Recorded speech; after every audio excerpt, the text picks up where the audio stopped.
The bullies secretly recorded Jennifer while she was taking a shower and made the video go viral. This was the price poor Jennifer had to pay for dating Quinn. Quinn was the only powerless kid in a school full of superheroes, and that is why they hated him. When Quinn found out about it, he didn't care about his life and challenged the leader of the bullies, Troy, to a combat trial, unaware that the consequences of his actions would turn his world upside down. Stay down. I'll make sure your cute girlfriend will be screaming my name tonight. Quinn hurt all over, but he picked himself up and faced the 7-foot-tall Troy. To many, Troy was the handsome star superhero of the academy. To Quinn, he was his worst nightmare. "Where is Jennifer?" Quinn asked. Troy smirked. "Clearly not by your side any longer. After I've beaten you, by midnight I'm sure she'll have forgotten who you are, talentless Talon." Quinn clenched his fists. "I may not have any superpowers, but what I have with Jennifer is real." Troy levitated into the air. Balls of fire danced above both his palms. "Great. Why don't you use your feelings and I use my superpower, and let's see who wins the Apex tournament?" Troy chided. "If you can defeat me, I won't lay a finger on Jennifer again, even if we both know she'll be begging me for it." Quinn could not contain his rage anymore. He lunged at Troy with nothing but his naked fists. Half of his shirt had been reduced to ash, revealing a skinny, pale chest. Ember atop his head burned through his hair. Troy was thrice his size, literally, but Quinn fearlessly attacked. He swung his fist in the middle of the arena boxing ring, but Troy simply smiled. A blast of fire shielded Troy and sent Quinn flying. Before Quinn could rise, Troy leapt into the air and slammed his body down on Quinn. He put the weak freshman in a chokehold. "Look who's shown up," Troy whispered in Quinn's ear. Quinn's eyes darted out of the boxing ring, where he found Jennifer, looking back apathetically. "Jennifer," Quinn managed. "Troy and his friends did something to you, right? Did one of them use telepathy? I'll save you. I promise I'll save you." Jennifer scoffed. "Save me? No, Quinn. 1, you can't save me, and 2, I don't need saving. We're done, Quinn. I'm with Troy now." Quinn grimaced in pain. "Why? We've been friends since we could walk. We've been dating for 10 years. I thought everything was good. Why did you cheat on me?" Jennifer's eyes glowed purple, highlighting her rage. "Everything was good? Did you know how difficult it was being the girlfriend of the biggest loser in the academy? You're powerless, Quinn. Look at yourself. You can't protect yourself, much less put up a fight. This was your last chance to prove yourself against Troy. But look at yourself. What a pathetic showing." Quinn felt Troy's chokehold tighten. He flailed, trying to release himself, but Troy's grip was steel. "Yield already," Troy taunted. "You know you want to. Just tap out." Quinn refused to. He squirmed like a little worm and the whole stadium burst into laughter. Jennifer shook her head, feeling the second-hand embarrassment. "This isn't right, Jennifer," Quinn rasped. He was losing consciousness, but he still refused to tap out. He had some fight left in him. But then, a flaming fist slammed into his face. And the last thing Quinn remembered was Jennifer turning away, disgusted. Everything went black. Quinn had lost the match in humiliating fashion.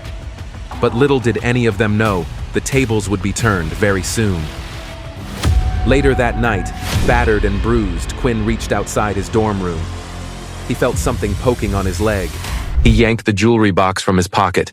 It was his grandmother's wedding ring. He was going to give it to Jennifer as a promise ring. He couldn't afford to marry her yet, but maybe in a few years. But now it was worthless. "Stupid ring!" he yelled. In a daze, he threw the velvet box down the hallway, and it crashed against the far wall. When he realized what he'd done, he snapped out of it. "Damn it," he said to himself. He ran to the end of the hallway and scooped up the ring. Thankfully, it was all right, still in one piece. Only the jewelry box was destroyed, so he stuck the naked ring in his pocket. What the hell am I gonna do now? He wondered.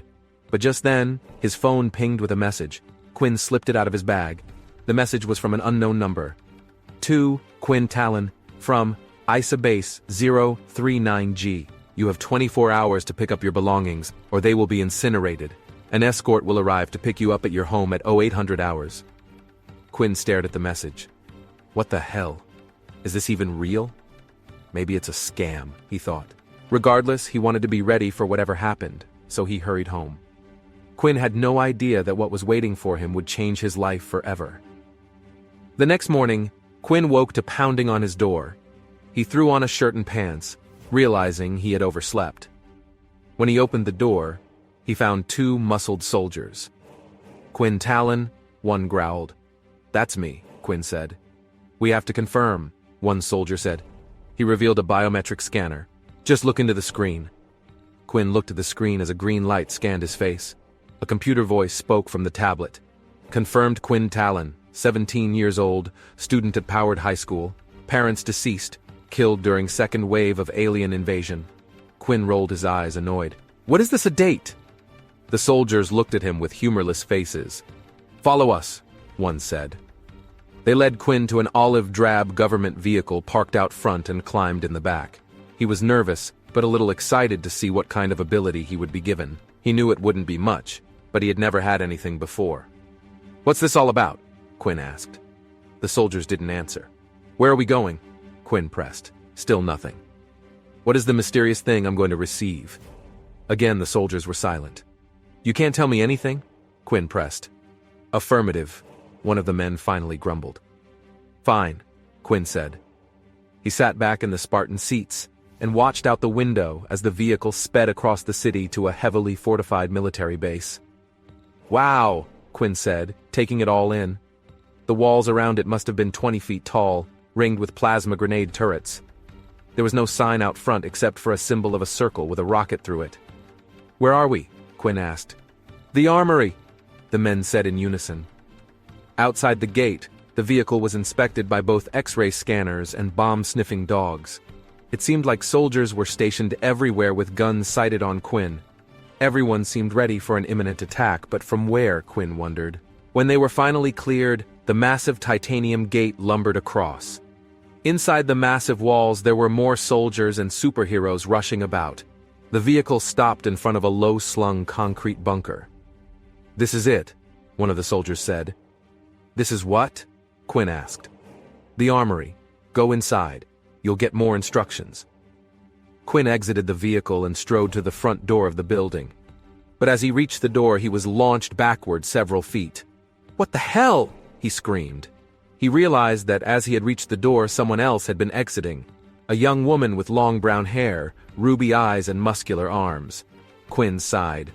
She must have powers because just pushing the door open sent him flying. "Watch where you're going, loser," she said, looking down at him on the ground. Quinn stood up, brushing himself off. "Sorry, I didn't see you." The woman scowled at him. "What do you mean you didn't see me? I wasn't using an invisibility cloak, dumbass." As they were talking, a soldier approached in a pristinely pressed uniform. Her polished silver name tag read, Bridger. She hurried to the woman's side. "Scarlet, are you okay?" Scarlet, which Quinn realized must be the name of the woman with the red eyes, chuckled. "I'm fine. This weak-ass loser might be hurt, though." Bridger looked over at Quinn. "What's your name and serial number?" she asked with a no-nonsense attitude. "My name is Quinn Talon," Quinn answered. "But I don't have a serial number. At least not that I know of. I got a message about a vault." Quinn showed her the message on his phone. "This must be some kind of mistake," she said. "Level zeros aren't allowed inside." When Scarlet heard that, she became indignant. "This loser is a level 0. You gave me a bruise on my forehead, you punk." Quinn shrugged. "Sorry." Scarlet's face turned 3 shades of red. "Sorry?" she demanded. She stepped over to Quinn and raised her fist. But suddenly an older man in a bespoke silk suit strolled over. "Scarlet," he simply said with a calm voice. Hearing that, Scarlet scampered over to him, and they disappeared into the base, leaving Quinn and Bridger alone. Bridger turned to him. "I don't know if you have anything in the armory, but you can proceed in and check. Good luck." Quinn strolled into the strange building with stale, humid air, probably from being half buried underground. "Hello?" Inside the armory, Commander Miller was leaning against the wall looking at his phone. When the door suddenly opened, he quickly sat down and hid his phone away. Normally, when someone was coming in, they were high-ranking or very powerful. Commander Miller was responsible for every ability book in the armory, especially those reserved for special clients. But when he saw Quinn, his expression froze. He was certain that Quinn was not one of his special clients, nor was he a relative of one. "State your name," Miller said gruffly, looking at the young man who appeared to be around 20 years old. Commander Miller had no idea who he was. Quinn got straight to the point. "I'm here to get my ability book. You have one of our cards?" the commander asked, suspicious of Quinn's calm expression. "No," Quinn admitted frankly. "I'm sorry, sir. We can't give out ability books without a card. Do you require anything else?" He's crazy, Miller thought. "You have fingerprint recognition here, right?" Quinn suddenly asked. The fingerprint ID system at the armory was for special individuals, ones that were left ability books that were rare, or those chosen by the military at a very young age for their lineage. Only a few people had their fingerprints recorded in the system. "We do." "I'm not sure what that has to do with you," the commander barked. "I received a message that I would be brought here for my ability book," Quinn replied, already seeing it wasn't going to be easy. "They told me on my way in I would have my finger scanned and given my book." Robert was feeling more confused by the second. Why would they tell him that? Why would they send him there at all? Powerless people usually were given their books at training in the academy. To be honest, even though he was curious, Commander Miller felt that it was barely worth humoring the request. But after considering for a few seconds, he finally decided to let Quinn make the attempt rather than having him thrown out right away. He opened the safe and brought out the fingerprint identification device, which he had never used before. "Place your thumb here." Miller indicated the verification area to Quinn, who placed his thumb on the sensor. Beep! The device lit up with a glaring red light, and the LCD screen displayed the words, "Fingerprint not recorded." Immediately, Miller's expression turned hostile, and he glared at Quinn. He picked up his phone, ready to call security. Wait, Quinn said quickly. "Maybe that was the wrong print. I'll try using my index finger this time." Commander Miller smiled coldly. "What's your plan here? Your thumb doesn't work, so you'll try your index finger. Then, if your index finger doesn't work, you'll try your middle finger. When you run out of fingers, will you try using your toes?" But Quinn had already pressed his index finger on the verification area. The commander was tired of his games. If the fingerprint didn't work, he was ready to throw him out on his ass. Beep! A green light appeared on the device, and new details flashed up on the LCD screen. Verification successful. Family account 01. Verifier, Quinn Talon. Account 01104. Commander Miller gaped at Quinn in disbelief for a moment, and then hurriedly squeezed out a smile. "Mr. Talon, I'm sorry. I didn't realize. I'm Commander Miller, the ward of the U.S. Military Armory of Relics. Please allow me to assist you." "It's fine," Quinn said lightly and stood up. "I know there aren't that many of us, but this is a lot to go through for some level 1 ability book. Please wait a moment." Miller sat in front of the computer and typed away for a while. On his instructions, Quinn provided a few more fingerprint scans as authorization. "It's done, Mr. Talon." Miller clicked the OK button on the screen, and Quinn's account appeared.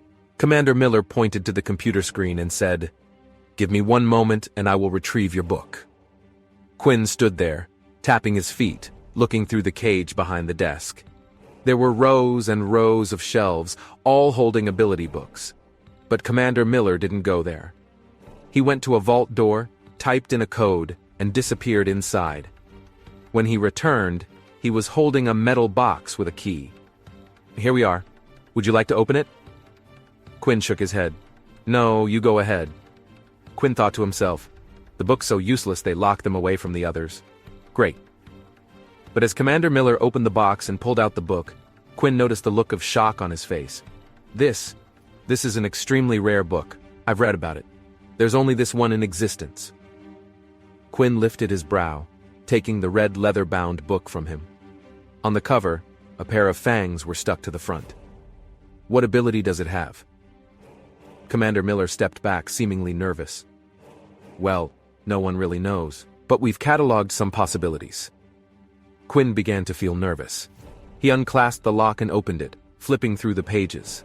but they were blank. "I don't get it," Quinn said. "There's nothing here." "There will be," Commander Miller replied, "when you begin to achieve the levels of the book." Quinn didn't get it. "So what powers have you heard of?" Miller leaned in closer, lowering his voice to a whisper. "We've heard this ability book can produce powers beyond any human on Earth. Immortality, strength, super speed, weapons born from the powered's own shadows. But no one alive today has ever met a powered that was given this ability book, and no one knows how it works." Quinn lifted his brow at the commander, assuming it was just another string of bad luck. "So, what do I do with it?" Commander Miller just stood there, taking another step back. As the commander reached slowly for the phone, Quinn grabbed the golden-colored cloth that was in the case, wrapped it around the book, and turned to go. He could tell it wasn't a good idea to stick around. "Thank you," Quinn yelled over his shoulder. "Talon, wait!" Commander Miller hadn't even known that the book really existed, and now that he did, he knew someone higher up than him would want to know. Bridger was anxiously waiting in the hall. What's been going on in there for so long? She wondered. Could that loser have murdered Commander Miller for a book? The more she considered it, the more scared she became. She was on the verge of banging on the door and demanding a response when Quinn walked confidently out of the room. "Stop!" Bridger shouted. She walked quickly over toward him and grabbed at his coat. "You can't leave. You broke into the armory. Once we confirm that nothing is missing, the military police will escort you to holdings and hold you for questioning." "What are you talking about?" Quinn asked. "Let go!" Bridger grappled with him for a while, but he pulled hard away from her. What's wrong with this woman? Quinn thought. He wasn't even arguing with her, but she was manhandling him. What is this? Bridger spotted the gold cloth-covered book he was holding. She quickly pulled it out and looked at him triumphantly, as if she had found evidence of his guilt.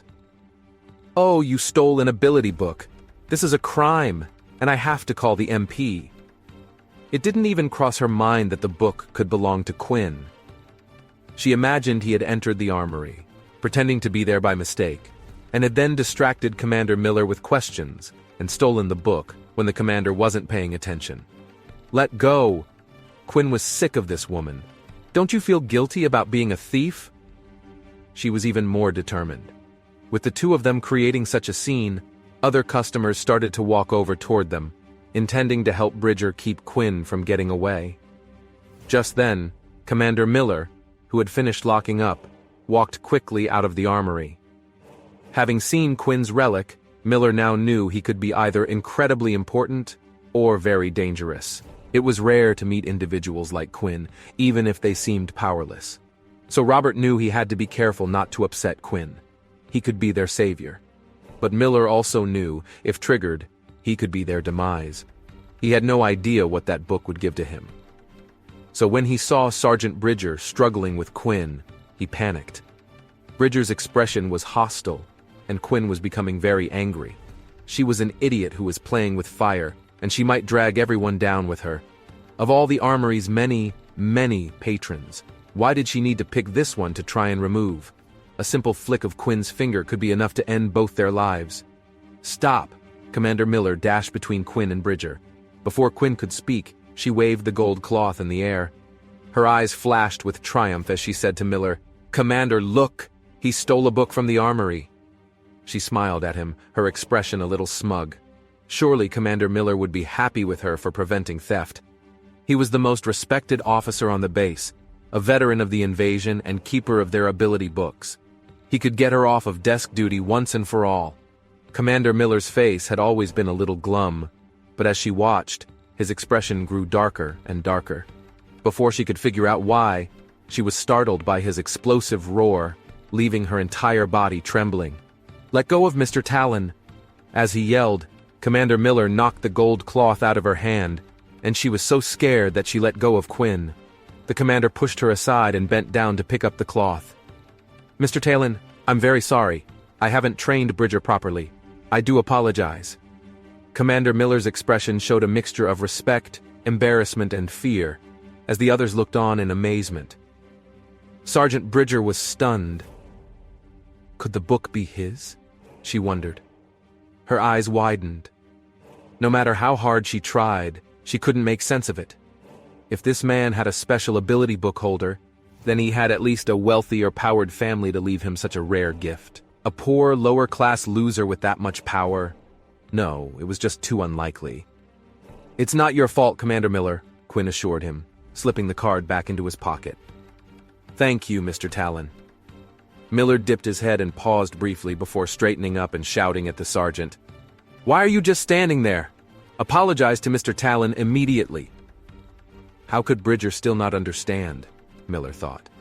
The young man standing in front of them was holding a gold cloth-level ability book. It made him valuable and dangerous. The sergeant immediately bowed her head at Quinn. "Mr. Talon, I'm very sorry for my rude behavior.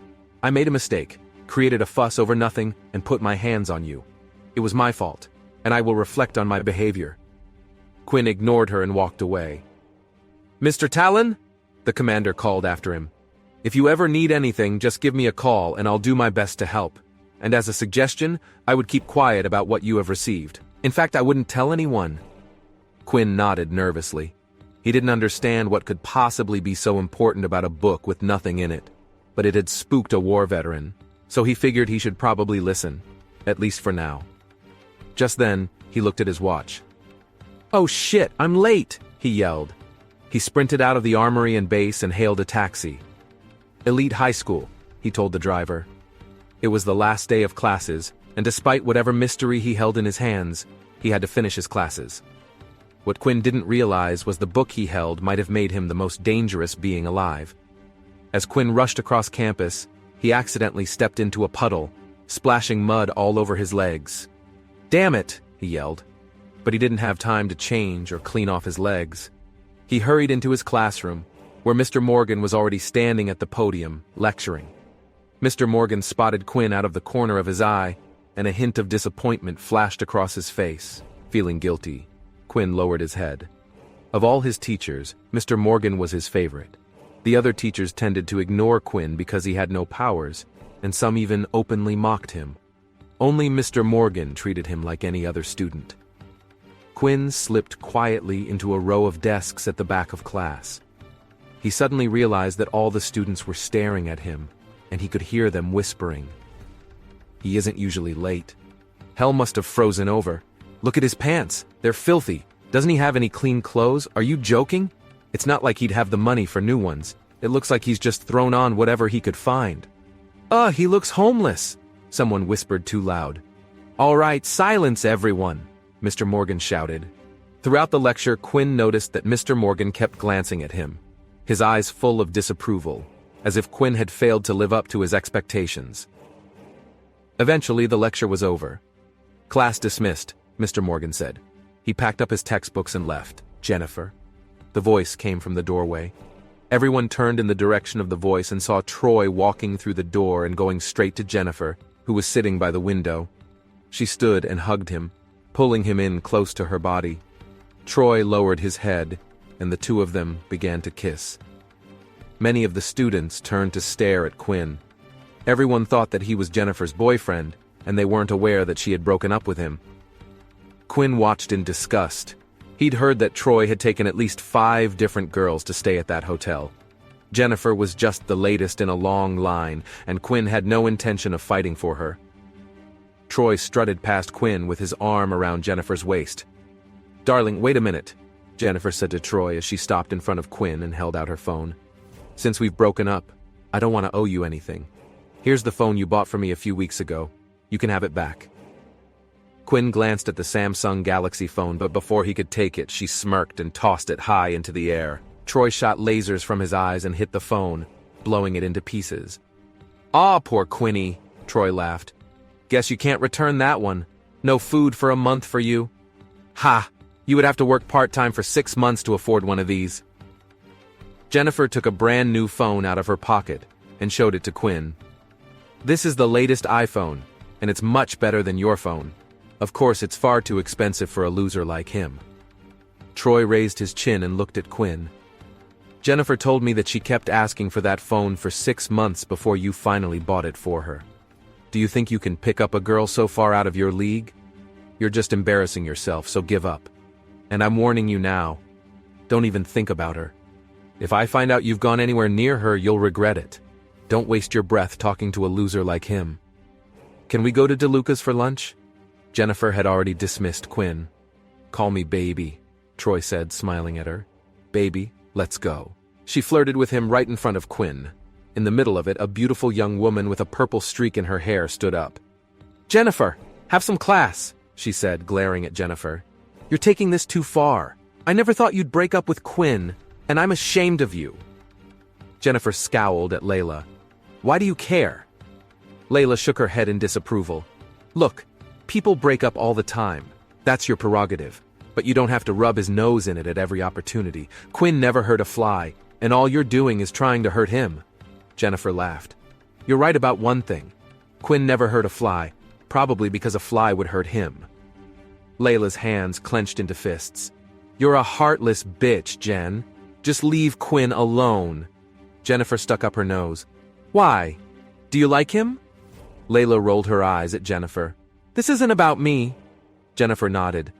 Yes, 1,000,000 times yes. What's so wrong about liking money and power? That's what makes the universe go round. Oh, she stuck her nose in the air and grabbed Troy's arm. Come on, baby, let's go. These two urchins disgust me. Jennifer glared at Quinn and Layla, and then swept out of the classroom with her head held high. Once she was gone, Layla turned to Quinn. You all right? Quinn nodded. Yeah, it's not the first time I've heard those things. Layla strolled over to him and hugged him. You're better off without her. You've seen her true nature and she's not worth being upset over. Quinn smiled. I'll be okay. Thanks for standing up for me. Layla smiled at him hopefully. Come on. To celebrate being free of that bitch, I'll treat you to dinner. Don't argue. How about a nice place somewhere off campus like DeLuca's? DeLuca's was an upscale Italian restaurant, and only the most powerful students at the school could afford to eat there. It was also Jennifer and Troy's favorite place. Quinn shook his head. Maybe another time? I don't want to bump into Jennifer. But one day I'll take you out, okay? Inside, Quinn wanted to scream. This was his Achilles heel. He just didn't have the money to do what everyone else did. Seeing Layla's disappointment made him even more embarrassed. I gotta go, he said simply, and he hurried away. Would his whole life be like this? Little did he know, his whole life was about to change, and he could take Layla to any restaurant in the city. But not yet. For now, though, Quinn hustled back to his dorm. On his way, he got a message from his roommate, Vorden. It read, Yo, it's official. I'm no longer single. See you at the room. Quinn chuckled. Even during this painful situation, he still felt happy for Vorden. That lucky son of a bitch, Quinn whispered to himself. As he raced through his building, he saw his other roommate, Peter. Did you see Vorden's message? Quinn asked. Yeah, said Peter. Back at the room, they flung open the door and saw Vorden sitting on the bed with a girl holding hands. Vorden was a level 3, and he was strong and muscular too. No one really understood why he hung out with powerless Quinn, and Peter, who barely had any powers himself. What's good, my bros, he said. Then he introduced the young woman, Susan. She's a level 3, Vorden said. Susan stood up and nodded with a smile. Peter looked at her, and his heart started beating faster. She had pale skin, delicately shaped eyebrows, and a great body. She's perfect, he thought. Let's celebrate, announced Vorden. I'm taking you all out. Vorden then turned to Quinn and said, Why don't you bring Jennifer along? Everyone knew about Quinn's lack of power and that he couldn't get into trendy restaurants, so Vorden decided to take this opportunity to help his friend. We've split up, Quinn said bluntly. Split up? Really? Vorden was shocked. Peter glanced at Vorden, and he understood the silent message. The reason for the split was obvious. Quinn's lack of powers. Hurry up. Susan looked at her phone and then raised her head. My roommates have already left for the restaurant, and they're all quite impatient, so don't make them wait too long. Okay, then you guys get cleaned up and changed, and then we can get going, Vorden urged them, tugging at Susan's hand. Come on, let's wait for them outside. Vorden stepped outside the dormitory with Susan and turned to see her standing with her arms crossed. What's wrong? He asked. She frowned. Aren't your roommates a little too unpowered? I mean, Peter's not very handsome, and obviously not rich enough for any good ability book. Quinn isn't bad, but I've heard people teasing him. He's powerless. How can I introduce them to my roommates? Vorden felt a little uncomfortable, but he forced a smile and said, "It's just a meal. It's not like it's a blind date or anything, so why do you care so much about their powers?" "Do you think my friends are just coming for the food?" she asked. "I know them. Although they didn't come right out and say it, they're hoping your roommates are good boyfriend material. I've shown them your picture, and they must think that your friends are like you." She frowned. "Then blame me because I didn't tell you they're all underpowered." His smile was a little bitter. He'd been assigned to Quinn and Peter's dorm because the others were full. But he liked them. He protected them. "Why don't you tell your roommates that the meal is canceled?" she suggested. "They'd probably just end up embarrassed if they went." "Cancel it?" "No. If he canceled now, it would be awkward. Wouldn't that just make things worse?" "Fine then, but I'm not responsible for whatever happens," she pouted. Just then, she received a call from one of her roommates. Susan held her cell phone to her ear. "Scarlett, you two are there? How is it?" When we get there, you'll see for yourselves." "All right, I'll hurry them up. Just wait." As she was talking, Quinn and Peter came out of the dormitory. "Vorden, see how good I look?" Peter gestured to his half-sleeve shirt as he looked at Vorden expectantly. "Cool." Vorden smiled and patted his shoulder. Thankfully, Peter hadn't heard Susan try to cancel the lunch. If he had, it would have been a blow to his confidence. Vorden looked at Quinn, who had followed Peter out. He frowned. "Quinn, why haven't you changed? What about my friends?" Susan asked. "Can't you get dressed up for them?" "Something. Quinn looks fine." "What do you expect him to wear?" Peter asked. "He's not Vorden, and he's never going to look like him." Susan shook her head. Her roommates were going to be very disappointed. This was going to be a disaster. "Fine, but just don't bring up your levels, okay? Let's go," she urged them, and they all followed her out of the dormitory. Scarlett and Stacy sat at a table in La Belle Vie. All of them were pretty, and it was clear they came from good families. Scarlett, a level 2 powered, had long hair that draped over her shoulders. Her skin was fair, and she had a small face with large, sparkling eyes, a straight nose, and pretty pink lips. She looked like a beautiful princess straight out of a fairy tale. She was the prettiest of the 3 girls, and also the center of attention. "Scarlett, there's a lump on your forehead. What happened?" Stacy gestured to the small bulge on her forehead. "Oh." Scarlett touched the little mark, her sweet face looking a little angry. "Don't remind me, Stacy. Remember how I said I went to the armory with my father to pick up my new ability book? Well, I met a powerless dumbass who got in the way of the door. Ouch! Did he at least apologize? The armory is usually a place only for the most powered, right?" Scarlett used her phone to take a picture of her head and then checked it. Thankfully, the lump was not too obvious. She put her phone down and smiled at her friend. "He did apologize. I was a bit stunned when I saw him there. You know what kind of people the armory is there for, right?" "You mean those with the strongest powers?" Stacy asked. "So, this guy didn't belong?" "Exactly. The armory only gives ability books to people who have special powers, a whole lot of money, or special circumstances," Scarlett confirmed.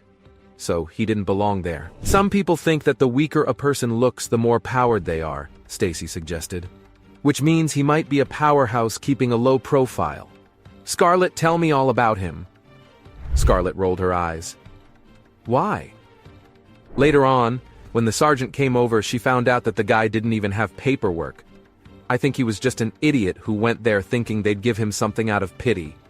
Maybe he thought that just anyone could get an upper-level book. "If I'd done that, I would have died from embarrassment," Stacy exclaimed. "After all that, I didn't even look at him and just left with my dad." Scarlett tossed her hair over her shoulder. "We'll see if he dares to try it again in the future. Or if he dares to show his face anywhere. They might have thrown him in the brig for all I know. Probably better that way." "The guy's not a child," Stacy pointed out. "Doesn't he have any common sense? I guess he's destined to be a loser for his entire life." "Who would want a guy like that? Let's stop talking about him. I never saw him again anyway." Scarlett sighed. "Why isn't Susan here with the others yet?" "Seriously." Scarlett picked up her phone and frowned slightly as she looked at the screen displaying her chat with Susan. Her boyfriend is rather handsome and quite muscly. Just my type. If one of his roommates looks like that, don't fight me for him. Scarlett winked. You little slut, Stacy said playfully. Only if they have powers, Scarlett said with a wink. Little did they know, Quinn and Peter were the lowest of the low. A short time later, Vorden, Susan, Peter, and Quinn arrived at the fancy restaurant. When Quinn peeked inside the stylish interior, he noticed the snobby young woman he bumped into at the armory. Damn it, he whispered to himself. What? Asked Vorden. Oh, jam it, I said, replied Quinn, lying. I think I jammed my finger in the door. Maybe I'll go to the bathroom to run it under some cold water. Vorden looked at him skeptically, but he shrugged. Suit yourself, he said. Meet us at the table. As Vorden, Susan, and Peter strolled over to Scarlett and Stacy, Quinn peeled off from the group and ducked into the bathroom. Quinn quickly locked the door as he began hyperventilating. He shook his head. I can't bail on Vorden without an explanation, but I can't deal with that bitch again. He splashed water on his face and looked at himself in the mirror. Get it together, you powerless loser. He gripped the sides of the sink as rage began to fill his chest. You'll never be anything, Quinn. You'll never be a cool ladies' man like Vorden. You'll never be a war hero like your parents. Hell, you're barely any cooler than Peter. He saw red and he punched the mirror, shattering the glass and slicing his hand in the process. The sound of angry knocks rang out from the other side of the door. A man with a French accent called out with worry, Sir, what's going on in there? Quinn looked at his bloody fist. He ran over to the paper towel dispenser, but it was empty. He ripped open his backpack, looking for something to wrap his wound. He pulled the mysterious book out and placed it on the sink. Some blood leaked off his hand and onto the cover. What Quinn didn't know was that the book's cover had begun reacting to his blood, but Quinn shoved it back in his bag in haste. He walked over to the door and unlocked it to an angry French man. What was that glass breaking? You will pay for the damages. Quinn muscled past the man and walked over to the table. He sat down to a confused look from Peter and Vorden, and a disgusted look from the girls. Scarlett glared at him, shocked to her core. What are you doing here? Quinn shrugged. I was invited by Vorden. Vorden was confused. You two know each other? But right when Quinn was about to answer, the restaurant was rocked by an explosion outside. What was that? Through the restaurant windows, the group could see the sky filled with Dalki ships blasting beams of energy at the ground below, destroying everything they touched. Everyone scattered as an emergency alert rang out on their phones. The Dalkas have attacked. War is imminent. Quinn felt his backpack vibrating. He ripped it open to find the book pulsing with energy. He saw that the book had absorbed all his blood. He looked down at the book in awe and then out at the destruction happening outside. Could this be because of this book? He wondered. But right then, a dark voice echoed in his head. Specimen found. Activating the vampire system. The book suddenly opened. What happened? What was the system and book that Quinn accessed? What did Quinn choose? Would he ever get revenge on Jennifer and Troy? And more importantly, did he now have powers? What exactly is his secret? To find out, listen to My Vampire System, the spellbinding hit web novel, now streaming exclusively on the free Pocket FM app. Click to download the app and continue listening for free, right now.